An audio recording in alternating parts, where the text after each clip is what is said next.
Hey friends, welcome to Raven Fed. On this channel, we talk about everyday spiritual practices. Today, we're going to be talking about the spiritual practice that is the most meaningful to me, that fills my heart and soul every time I take time to practice it. And that's the spiritual practice of creativity. This past week, I went for a walk with a friend, and we were both talking about how quickly time is passing. In fact, how time really has no meaning anymore.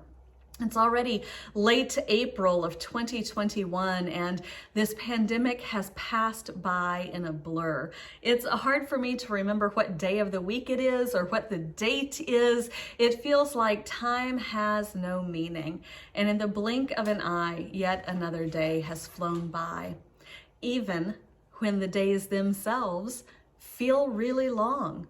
I know, like me, many of you are probably spending lots of hours on Zoom. You're spending a lot of time on the computer and email and teleconferences and doing your jobs in new and different ways.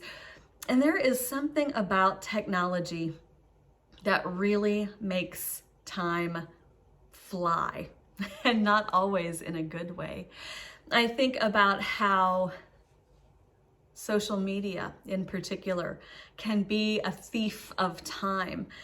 When I'm scrolling through Facebook or Instagram, I will be scrolling along and look up and realize that an hour has passed and I wasn't even aware of it. There are a lot of things right now that steal our time in this time in our lives when time feels so slippery. And so there are ways to take our time back. And for me, the primary way that I can take my time back is by being creative. I love to weave. I love to knit. I love to plant in my greenhouse. It doesn't matter what form the creativity takes, but participating in the creative power of God is a way that I find myself being much more grounded and centered in the moment. I know that every stitch that I knit is a second of my life, and enough of those strung together make up a chunk of time, and I have a tangible result because of that. I know when I weave, every time I throw the shuttle, that's another second of my life, and it builds on top of each other until I have a beautiful scarf at the end. I know that every seed I drop into the soil will sprout and grow. And that all takes time and makes it tangible. When I was a teacher, I often felt like I was scattering seeds that I never would see grow up because I wouldn't be able to find out where my kids had ended up. I wouldn't always be able to know what happened in my students' lives. I feel very blessed that some of my former students have reached out to me over social media, and so I can see who they've sprouted into and who they've grown to be. But there are a lot of fields like teaching or ministry where you don't always see tangible results of your time.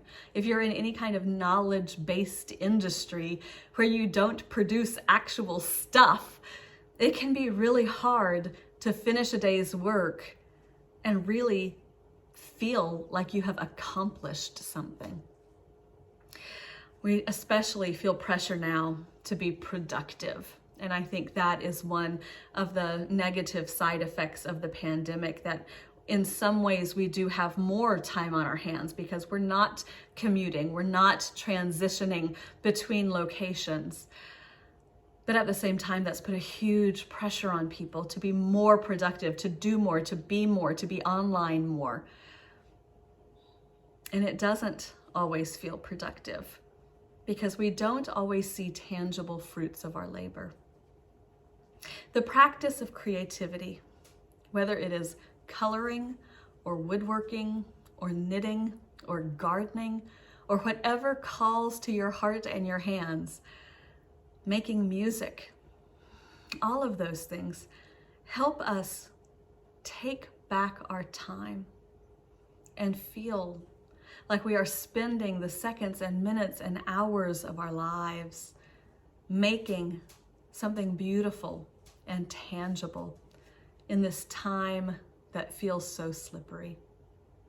So I invite you to think about a creative practice that you enjoy and commit this week to doing something that takes back your time and gives you something beautiful, something tangible in return, so that you know that you have spent your time well.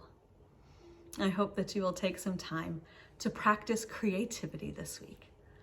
I'll see you next time. Bye-bye.